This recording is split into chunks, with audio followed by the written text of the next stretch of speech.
Top story. Senator Raffy Tulfo fires back at Cebu Governor Gwendolyn Garcia after she called him ignorant of the law. Ang importante, no? Kung napahiya ka, Gwen, hindi napahiya ka. Okay? Pero unahin mo muna ang safety ng ating mamamayang Pilipino. Okay? Because itong gobyernong ito, it's not all about you.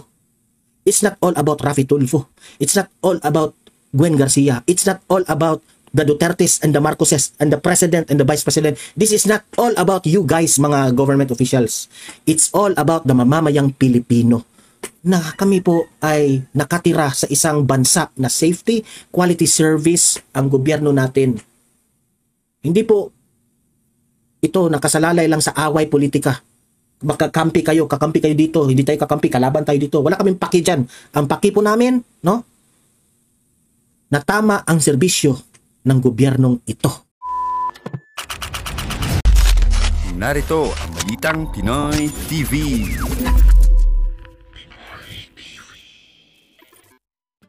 Okay, magandang araw po sa ating lahat at panibagong vlog na naman at panibagong updates na naman ang gagawin natin. Okay, so punta tayo dito sa unang topic natin, no?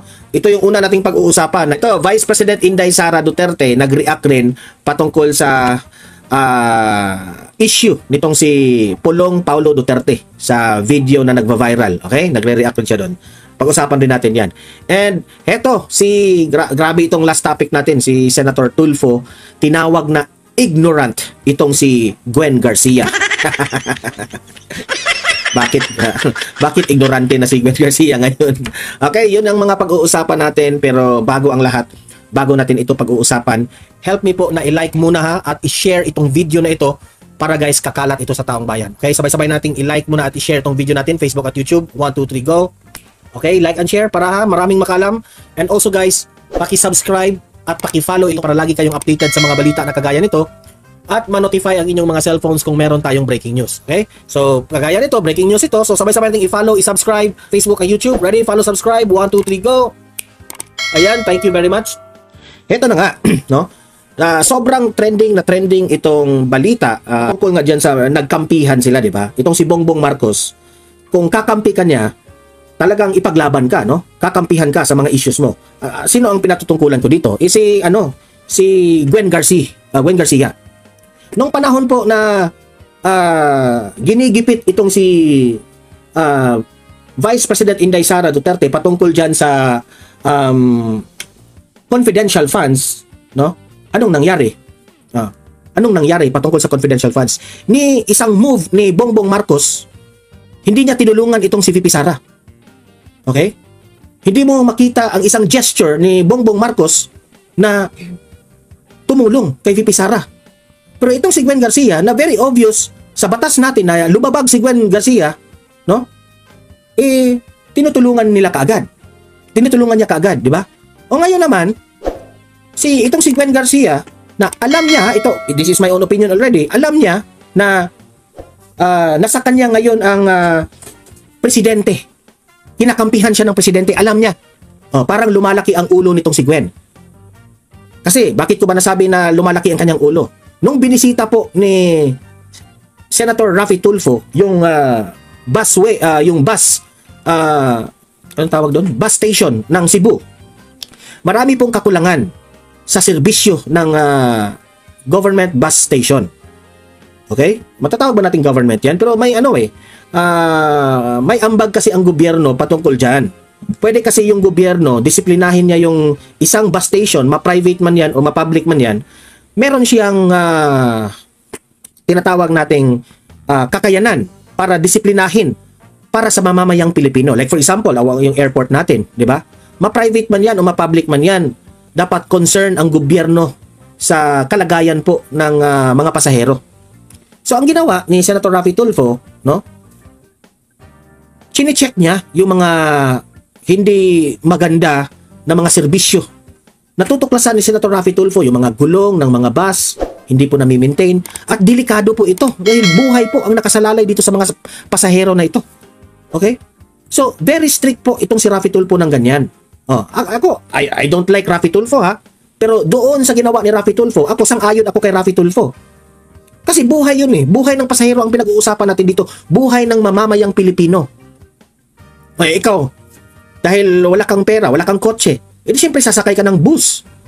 Di ba? Kasi yun lang ang means of transportation natin dito sa Pilipinas. Kung saan ka man pupunta, kung malayo man sa inyo. Especially yung mga average at yung mga poor people ng sa Pilipinas. Di ba? So siyempre, sisiguraduhin ni Senator Raffy Tulfo na magaling yung serbisyo ng bus station at yung bus na sinasakyan mo. Pero bakit itong si Gwen Garcia, public servant ka, government official ka, instead na hihingi ka ng sorry o hihingi ka ng magpapasalamat ka kay Senator Raffy Tulfo at hihingi ka ng tulong sa kanya kasi national si Tulfo ikaw local ka, di ba? So hihingi ka ng tulong, mag-combine kayo kung ano ang pwede ninyong itulong sa mga ganitong nagmamatigas pa yung ulo mo. Ang ulo, yung ego mo, ang pinaiiral mo, Gwen. Ito, pakikita ko sa inyo yung latest na ito. Itong si Senator Raffy Tulfo, di ba? Si Gwen nagalit, di ba? Pumunta siya doon sa bus station tapos kinakampihan niya yung tapos ipinamukha niya sa mga mga mamamayan sa Cebu na hindi maganda yung ginagawa ni Raffy Tulfo. Yun ang niya ha. So ngayon nagsasalita na itong si Raffy Tulfo. Sabi dito sa balita, binalita naman ito ng Philippine Star, hindi ko na kinuha ang kabuuhang details pero kinuha lang natin yung highlights, kung ano yung sinabi. Top story, Tulfo hits back at Gwen Garcia over ignorant remark. Ignorant remark, okay. Sino kayang nagsabing ignorante? Si Tulfo o si Gwen? Top story, Senator Raffy Tulfo fires back at Cebu Governor Gwendolyn Garcia after she called him ignorant of the law. Kung si Gwen Garcia ay ignorant of the law, sometimes rin ikaw, Senator Raffy Tulfo, i-apply mo rin ito sa sarili mo. Pareha lang kayong dalawa pero this time kakampihan ko konti si Raffy Tulfo kasi itong issue na ito patungkol ito kay Gwen Ito si Raffy Tulfo, marami rin itong issue na kung batas lang ang pag-uusapan natin, maraming nagsasabi ang hirap kasi ni Raffy Tulfo is gusto niya minamadali niya ang batas, ganyan. Sometimes naman correct si Raffy Tulfo kasi kung susundin mo talaga yung batas natin, magiging mahina ang takbo di ba? Pero naman nakakatulong, especially sa mga mahihirap nating kababayan, Pero we are not projecting and talking about that issue. Ang tinatanong natin, itong reaksyon ni Gwen Garcia. Following his criticisms, after she called him ignorant of the law. Okay? Following his criticism of the collection of fees from passengers using public restrooms at Cebu North Bus Terminal, an act he claims clearly violates Republic Act 11311. Okay? So, ako dito, sana naman, kung itong si Gwen Garcia po ay meron kang mga violate na mga anong tawag dyan? Kung meron kang mga violate patungkol dyan, sana naman, pag-aralan.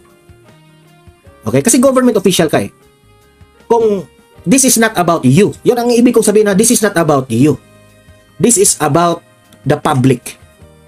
So, ako, mag-a-advise ako kay Gwen Garcia na huwag ipaiiral ang ego, ang kayabangan at ang kalakihan ng ulo.